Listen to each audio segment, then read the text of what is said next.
Good morning, wrestling fans. Welcome to PWR Today. It's Monday morning. It's August 15th, 2022. The man they call Meathead, the lovely and tired Linda K. Linda, where have you been? What you been doing? Well, let me just tell you, I finally I got love a your full energy, by the night's. way. Yes, because I was just saying, I finally got a full night's sleep. Meathead, it's amazing what sleep can do for you. Usually, when we talk Monday mornings, I'm like, I sound a little groggy or a little bit Mhm. just worn out from the weekend. I mean, I did have a busy weekend, and I Of course. was back in Louisville, and then I had a show in Versailles, Indiana, but I made it home yesterday.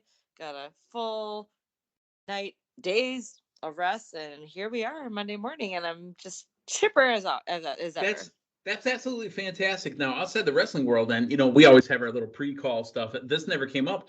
Linda, do you know what tonight is for me as well? I don't know. I know I'm a dork here because I'm so old, but I'm an OG gamer. Do you know what comes out tonight? Midnight Eastern, 11 Central. New It's Street Fighter. it's Madden season.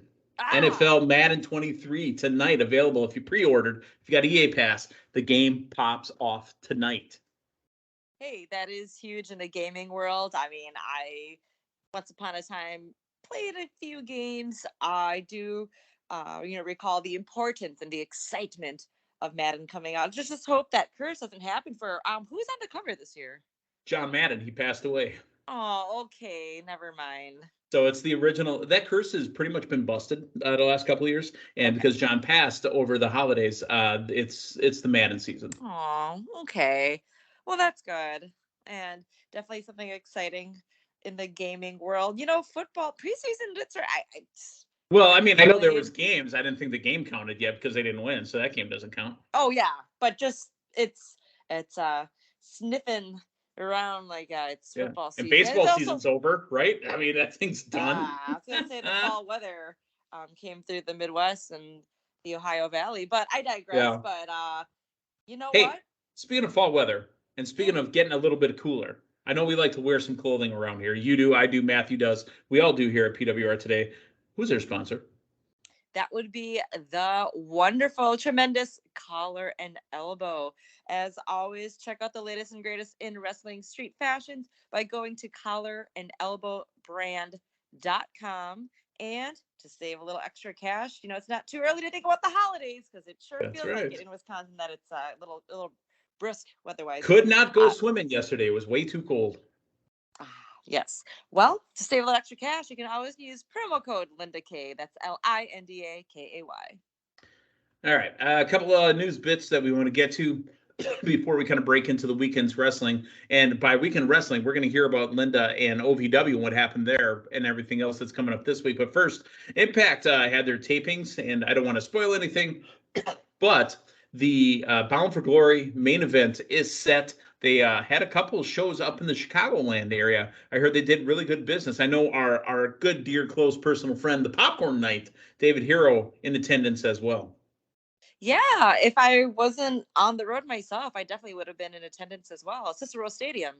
Yeah, Cicero. Cicero, Cicero, Cicero, Cicero. I'm in a singing mood, Linda. Saturday night on Comedy Central was the 25th anniversary South Park musical concert Mhm. special. I don't know if you saw or heard anything about that. I saw some postings about it, but I have not gotten to watch it I tell you myself. what, you know who I'm jealous of right now is Matthew Thomas. That's Red Rocks right outside Yeah. of. Did you see what Red Rocks looks like? That place is amazing. I think now overtaking Alpine Valley because Alpine is obviously Alpine and we love Alpine, but that place I'd rather go to that place. Red Rocks looked awesome. It's definitely a bucket list item. Oh my God! I mean, if you can breathe enough to get up there, obviously. But Impact tapings in the books. Also, Corey Graves talking about the last few weeks of WWE TV, recording Raw and commentary. He says that there is a breath of fresh air on the Corey Graves After the Bell podcast. He is enjoying all the new things that are happening, all the surprises. And again, commentators, they might have a run sheet, but they don't really get told what's going on unless it involves them and where they need to be and where their eyes need to be and what they need to sell. Corey Graves, loving work. Yeah, I mean, he is wonderful at what he does. No matter what show they put him on, no matter what pay per view or just a guest commentator. He gels with everyone he's seated next to. So great to hear how much he enjoys it. And when you're good at what you do, you can grab a hold of whatever is thrown at you and do a great job at it. It's amazing where Corey Graves has been and where he's gone to and where he could still go to. Remember, there was that ESPN doc. I don't think it was 30 for 30, but it was an ESPN documentary where they were showing, following a couple of the NXT talents. Corey was one of the features on there. It was Corey, Adam Rose, don't be a lemon, be a rosebud. And a couple others, they were following him to show what it's like to go from level to level. And they showed how Corey was a former NXT tag team champion. And then after his injury, Triple H, Hunter had said, look, we want you to be here. We want you to work. Why don't you try commentary for a little bit? And the dude has killed it ever since. Absolutely. Again, sometimes you just don't know what talents you have unless you're given that spot, given that. Talk about finding a rosebud. I mean, literally in a bag of lemons that he could have been. Talk about finding a rosebud, and they're probably number one color commentator. Yeah, indeed. I mean, even though McAfee's nipping at his heels, honestly, WWE right now has got two amazing color commentators. Big fan favorites as well. All right, let's talk SmackDown from Friday night. And, Linda, we've been talking about Raw. We've been talking about SmackDown. It's not Rawful. It's not a chore to watch, Raw being 3 hours, SmackDown being 2 hours. We've gotten literally a surprise almost every single show last night. I'm just going to sing it because, like I said, I'm in a musical mood. Friday night was all about Hit Row, Hit Row. Linda, we know that Swerve is currently the AEW Tag Team Champion along with Limitless Keith Lee, but Ashanti, the God, Top Dollar, AJ Francis, I almost said Chris Francis, AJ Francis, and B-Fab back in WWE. Huge surprise. Hearing that intro, I'm glad it's still Did you pop? Same. Yeah, absolutely. Huge surprise. With the new regime, if you will, we can expect to see more and more surprises, but that didn't come to mind. And seeing them come out and do their thing, just a great reintroduction as well. I love it when you do have, I think anybody new, should always do that. My name is, let the people know who you are, what you do, what you stand for. A reintroduction. Yep. Yeah, but that's part of their shtick too. They're musical artists, and it just flows literally so well. And happy to see Hit Row back on WWE. God damn, that was awesome. I mean, come on. That I literally, you're just watching and you don't expect it. And, as wrestling fans, we've been trained for a long time. We look at the clock as well when segments start and when things go on. We know that it's going to happen at the top of the hour, bottom of the hour, which leaks into the top of the next hour, and then main event time. This happened at 45 to the hour. So, just caught me off guard, but what a pleasant surprise. Welcome back, Top Dollar, B-Fab, and Ashanti, the God. And, back. I was going to say with Swerve being over at AEW, the former leader, say, of Hit Row, it's pretty clear we have B-Fab there as... B-Fab is in charge. Yeah. All right. Remember, AJ Francis, former NFLer as well, mentioned in commentary as well. So also, let's talk about tag teams on the women's side. The WWE Women's Tag Team Championship Tournament kicked off on the SmackDown side with a match between Raquel Rodriguez and Aaliyah, and Shotzi with Xia Li. Raquel Rodriguez and Aaliyah win to move up into the tournament. Yeah, I expected that, actually. I hope Shotzi's okay. It looked like her mouth was bloody toward the end there. I kind of watched back what happened. I don't know if Raquel's knee or something might have hit her face, but I see that push for Aaliyah and for Raquel. And again, out of the four women in this match, the focus 100% behind Raquel, and she looks absolutely dominant. The Usos ambushing Drew McIntyre after being distracted by Scarlett. There was an interview a little bit earlier on with Scarlett and Karrion Kross. I'm going to keep calling him Killer because, again, that looks like Killer Kross, the one that we knew from NXT before he went to Raw. But Karrion Kross talking about how it's time. Did you like that little creepy look over his shoulder and having Drew McIntyre right down the hallway? Yeah, they used that shot twice, actually, Friday night. I'm into the mystere, even if you view it as creepy. I'm into that for purposes of entertainment and sure wrestling. But it's he's an interesting character where he's got that dark side, and having Scarlett there to partake as well, I think it works. Let's talk about that shot. I'm just thinking about it right now. So that over the shoulder look in your background, what's your background look like? That shot, the Drew McIntyre attacking the Usos and seeing Sammy all the way in the background, that shot you keep an eye of. Remember what they did on Raw with the car and the accident? Yeah. And, keep an eye on Dexter Lumis. I keep telling the story over and over. It's so dorky, but, we think about keep an eye on what you're shooting and what's in your background. Remember the story I told about watching a Packers loss one day, and whoever was working at Fox 6, the local Milwaukee Fox station, didn't know what his background was, and they were in the Packer locker room. I saw a lot of linemen and a lot of beef hanging out. Oh, on Fox 6. Yeah, that was before Manscaped too. It was disgusting. All right, let's move on. Kofi Kingston attempts to blindside the Viking Raiders with a kendo stick, backfired. The Viking Raiders being booked very strong with the New Day. And next week, it was later revealed that it's a Viking funeral. Yeah. Interesting. But it made me have hope. I'm not really sure on the progress and diagnosis of Big E, but I mean, come on back, brother. Seeing coffins lately. We had a casket match the same week that AEW had their coffin match. Not saying Big E will be in one of those, but I mean, if you're going to have a funeral and a surprise appearance in one. Yeah, there you go. Okay, I'll be with that. The debut of the Hit Row as Brendan Scott and Trevor Irvin were in the ring waiting for their opponents, and that music hit, and I'm telling you, I stood up. I literally stood up. I said, yeah, let's go get it. This match will take about 30 seconds, but that's okay. Let's go, boys. All right, so again, we've talked about the Hit Row being back. Get them in the mix. Get them in the tag team mix. They don't have to win it. I want them in the mix. That's all I'm asking. Yeah. Because you've got a great big man and a great little, not that he's a little man, but you got that contrast in size, right? So get them in the Alpha mix. Academy. Yeah, exactly. Se. Yeah.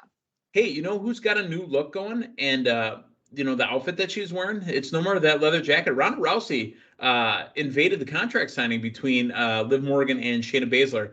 I got to ask you a question. This is my one beef that I have with this. She paid her fine, right? That was money. Mm-hmm. Why didn't anybody take it?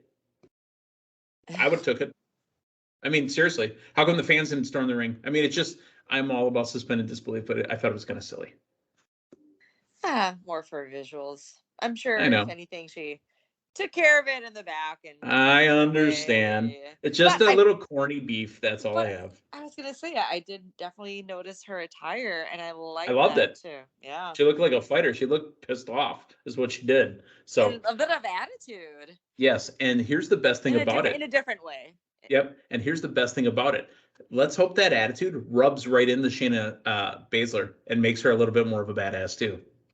You used to be a killer. That was what she said as she walked out the door. Which I just found so interesting because this was the first, there was nothing, unless I missed something, that would really lead or make us feel that Shayna Baszler really meant that or would even say it, No, Rhonda said that to Shayna. Well, yeah, but no, she said that to Shayna. What Shayna said was, "What are you doing? You gotta do things to the books or something to that sort." Yeah, that part was weird. Yeah, that part was weird. Yeah. That's not how it works around here. You got to bide your time. Yeah, something like that. Oh, yeah, that's not how it works around here. Something like that. I'm like, what? Because remember, Ronda Rousey and Shayna Baszler, they were all ringside for, was it the Rock's match? Well, the Rock and Triple H and Stephanie. Yeah, the Four Horsewomen. Yeah, so, I mean, we know she's an MMA fighter. We know she can be a badass. So I'm very intrigued by that. Let's go into Drew McIntyre, Madcap Moss defeating the Usos. The Usos are Teflon right now. They can lose all these non-title matches all they want. And then when it comes to defending the title, they continue to defend. Bloodline reigns supreme. Yeah. And just the whole Sami Zayn interaction, I look forward to that. And poor Sami, I just feel, he's just getting played and being dragged along. And is he no longer an honorary Us? I mean, who's to say? Because remember, out of the Bloodline, only the Usos are hanging around. Paul's still recovering from the table shot at SummerSlam. Roman is technically there, but he's not there. So who will be this week? Maybe he gets that. Maybe Sami Zayn does finally get that face-to-face that he wants with Roman. Main event time. Gunther defeats Shinsuke Nakamura to retain the Intercontinental Championship. We mentioned this off air to each other. They did in 2 weeks again what they exactly did with the United States Championship. They made the Intercontinental Championship meaningful. I loved it. Gunther with a great match. The Ring General's tactics paid off, and he won the match with a dropkick and a powerbomb to retain. Let's see what we got from here. Yeah, I feel like, well, first of all, great match. I mean, the two of them, man, just a lot of power. And I will say, not only has there been I won't say a reintroduction, but just like you just said, a rebirth. So the significance of the Intercontinental title, but also with Shinsuke. I know he had Boogs, and then Boogs been gone, and Shinsuke's been in the mix, but he's been there, but not really. As of late, he's been getting just more of a push, or just more highlights about him that's really getting him back in the mix, and I think in bigger graces with the fans. So that was just a great matchup I was looking forward to seeing, and Gunther going with the win. But the way it ended with the stare down between the two of them, I feel there's more, and I want more. Between Gunther and Shinsuke. And Shinsuke? Okay. Yeah. I just wanted to try to lean into my German dialect a little more. Ludwig Kaiser. Mm-hmm. General. I can't. General. Yeah. I love how fit he is, right? But I still think there might be a little something. I think he needs to put a little bit more mass on because he's looking kind of small, but he looks good. Don't get me wrong. I'm used to Walter being so big. That's all. Oh, like Matthew said, that was Gunther's older brother. Oh yeah. That's probably it. Yeah. Let's talk AEW Dynamite. Rampage. Night 2 of Quake by the Lake from Friday night. It starts off with the American Dragon, Bryan Danielson, being interviewed by Shivani. I didn't like the tone that it gave me, but I understand why they're doing it. Daniel Bryan said, "I will never willfully stop wrestling." Ew, that didn't feel right. I creeped me out a little bit. In that he would go until he would wrestle at 75, Ric Flair, if he had to. That's what I'm saying. That he would never stop. I will never willfully stop wrestling. I was just more concerned of pushing the limit too much. Right. Well, that's what I'm saying. I'm having that feeling, because we're still, post Ric Flair wrestling at 74, being dehydrated and passing out twice, blacking out in a match. So I worry more about health and, longevity for these guys. And if somebody says, and he's probably means it, I will never be 100%. I need to live 100%. I will never willfully stop wrestling. I really believe him. Yeah. Especially this Bryan Danielson that we have been getting from the start since being on AEW. He's been going 100%, literally. Yeah. Well, I mean, if it ever gets to that point, I hope, especially talking with, his wife and kids and everything, that whatever gets decided, is best for himself and the family health-wise. Yeah. AAA World Mixed Championships. Did you know they existed? No, I didn't, but now I do. I didn't until literally Friday night. And did you know that it's Tay Mello now? That I didn't know. And there wasn't an explanation other than them being told that they're married now. Okay, so we're assuming Sammy's last name is Mello? That's my assumption. Tay Mello and Sammy Guevara defended their AAA World Mixed Championships against Dante Martin and Sky Blue. This is, how we talked about Raw used to have a lot of throwaway matches? This, to me, felt like a throwaway match. Great match, but what does it mean for anything? I mean, if we have FTR sporting their AAA tag. Yeah. But they're tag team champions. We know AAA has men's tag team championships. Where the hell did this come from? Well, maybe this has always existed. Maybe we just didn't know. And for as much of that forbidden door swinging wide open, yes. AEW. Oh, it's swinging. Introduction. Let's talk about another introduction. The Trustbusters. Parker Boudreaux. By the way, I struggled all Thursday morning. I think I got it right. Parker Boudreaux with Slim J taking on the Concrete Rose, Sunny Kiss. Parker gets the win over Sunny Kiss. Parker looks like Brock Lesnar from 20 years ago. Oh yeah, totally. And I think that if too. he added a little more mass, I think he could be a spitting image of him. Formerly Harland of NXT. Yeah. Yeah, I think he looks great. I mean, just this look itself, he looks a lot younger than his Harlan gimmick, and just I think it's just more fitting. And yeah, definitely reminiscent of a young Brock Lesnar, absolutely. How about the Gun Club, the Ass Boys, Austin and Colton with Papa Ass Billy taking on Beardhausen, Eric Redbeard, and Danhausen. Very, very good, very, very evil. Also, very, very losing. They did not win the match. Ass Boys win. Ass Boys with the victory. Yeah.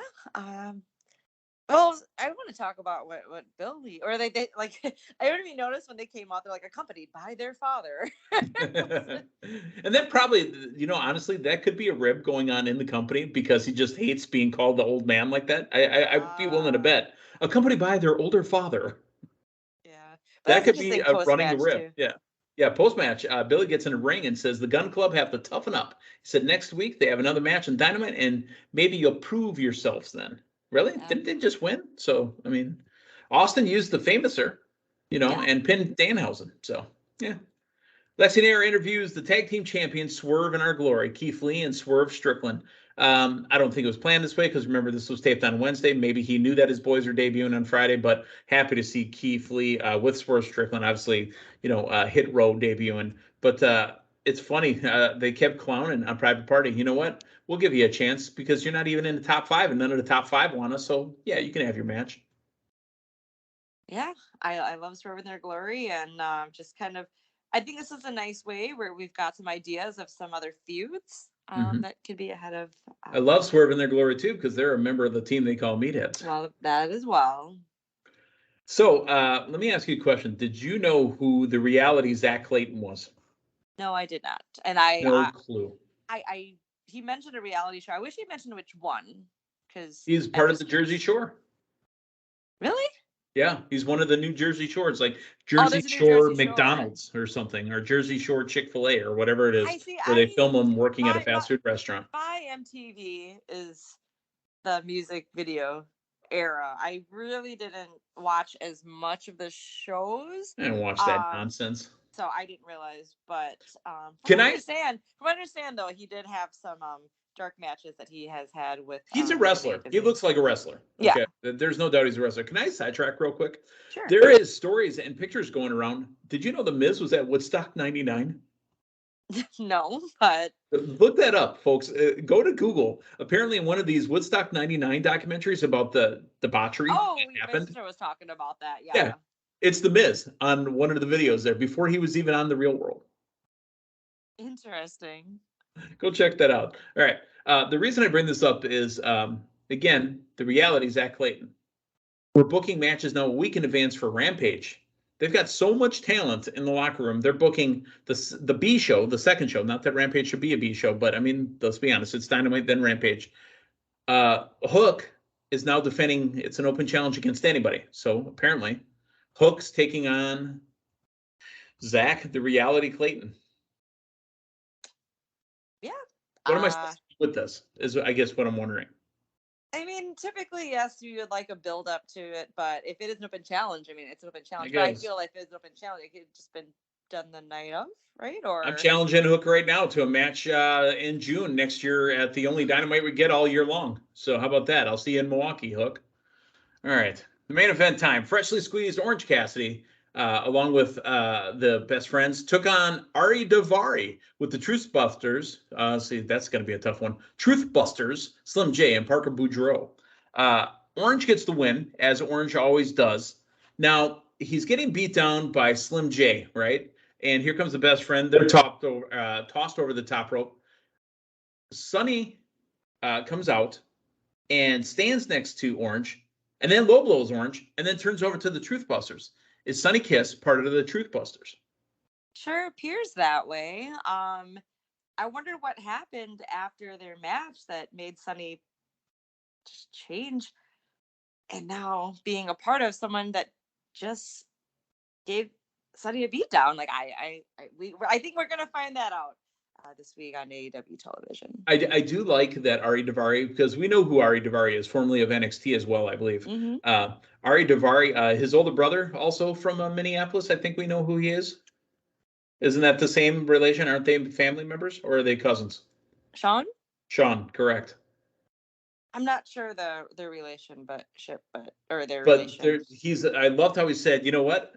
I can't wait to get out of this town because I'm not from Minneapolis anymore. This town sucks, or something to that effect. I like when you do that. Like if I were a heel and I came back to Milwaukee, it said, "Yep, born and raised here, right down the road in Bayview. Thank God I left." That'd be the first It would thing be I said. sacrilegious for me to say like any smack talk against the Packers, though. I couldn't do it. Have to I really couldn't. push me to be that heel. I couldn't do it. I mean, honestly, I could say the city, but I couldn't do it against the Packers or the Brewers because, I'd be that same one that would show up, if a national celebrity and also my team's in the World Series, I'd be on everything wearing my gear. So I could never, ever do it. It would be tough for us. Yeah. All right. Well, we don't talk Brewers right now since they traded with their closer and they can't seem to win a game and give up home runs to 90-year-old Albert Pujols. But I digress. Linda, tomorrow we will be talking about Raw. What's going to happen next? They set the precedent that something's going to happen. What's next? Yes, and I don't know. Should I say my weekend experience for tomorrow? Absolutely. I know we're going. No. I mean, I was going to say, I want to hear it now so we don't forget it. Tell me what happened in the weekend. We forgot all about OVW. Tell me what happened at OVW. In a nutshell, this past week, OVW was the 1,200th episode. Huge show. We had lots of. Your 1,200th. I hope you're getting paid. Just kidding. Continue. We had Dean Hill, the commish, back in to introduce. He introduced the 1,000th episode, the 1,100th, and now the 1,200th episode. Great to see him back in the OVW confines. Is that the right word? Confines. Yeah, in the confines of Davis Arena. Thank you. But also, I mean, I gotta tell everyone listening, you and Matthew as well, go back on Fight TV on the app.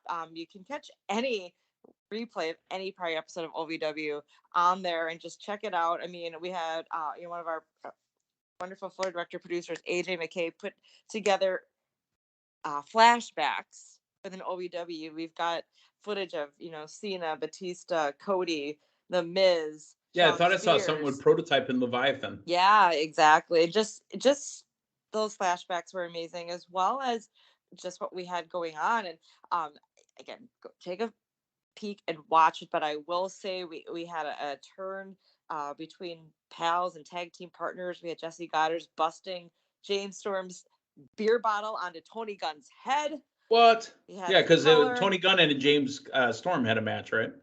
Yeah, Tony Gunn had the key, which is, a key of opportunity, kind of like, let's just say it was a briefcase, but to challenge, and he did, and he still came out and fought in the main event despite being bandaged up, cut up, but Jesse Goddard's came to spoil that for him. But in the very end, technically, I had to announce I had the main event that. Winner by disqualification, Tony Gunn. However, still your OVW National Heavyweight Champion, James Storm. And usually when that happens, as an announcer, you maybe not give it your all because there was some shenanigans, some cheating that happened. Sure. Whether James Storm wanted that or not, I didn't say it quite as vibrant, I guess. So all of a sudden I have Cowboy James Storm coming to me and I'm like, oh crap, that's because this is live TV. Wow. Come by and say, you announce that like you mean it, or something to that sort, where it just, where I had to say it once again. And still, your OVW National Heavyweight Champion, Cowboy James Storm. And I gave it a lot more vibrato, if you will. And then he asked me, he's like, you raised my hand. Okay, yes, sir. Wow. And I'm like, whoa, alrighty. So James Storm got jumped by Jesse Goddard. No, Jesse Goddard jumped Tony Gunn. Oh, that's right. Okay. So so even though Jesse Goddard won the match by disqualification, or right? Tony won by disqualification. Yes, still though, but James. The titles. So what's going on with James that he's giving Linda attitude? Oh no, just that's Cowboy James Storm. Wow, I will say it was just you always gotta be ready when you're sitting at ringside, man. You gotta be ready if it. Let me ask: was there any long necks or rednecks around? Long necks and rednecks. Well, you got to watch it. Go back and watch it. Okay. It was tremendous. And then also I had a show I was announcing in Versailles, Indiana, Southeast Indiana, and my return to Tri-State Wrestling to announce their show. And it was called Origins, or a lot of the talents being from that area, including Brian Pillman Jr. So Hey, that was great getting what to. was the other interaction that you had that I think you told me you wanted to tell me on air? Oh no, it was just great. I mean, we've had Brian Pillman Jr. In passing some events or some things that we've done in the past. Oh, But that's it was it. just Okay. great, actually, just having a conversation with him, because I was discussing how before he got signed to AEW, he was the OVW champion. Right, and you were there. No, I wasn't. I started right after Oh, he had to, the title was then, that we had, I think it was a battle royal, a cage match or something that, was to crown the vacant OVW championship. So I mentioned that. I was like, yeah, I guess I just missed OVW. So it was just cool to, shoot the shit to, talk about that. And, it ties with OVW with him, because obviously he has ties with OVW as well. And then we also had Dalton Castle there. Hey. And so since the official boys, former OVW talents as well. Hello, Brendan and the Tate twins. Yep. So we had some I don't want to say stand-in, but we had some other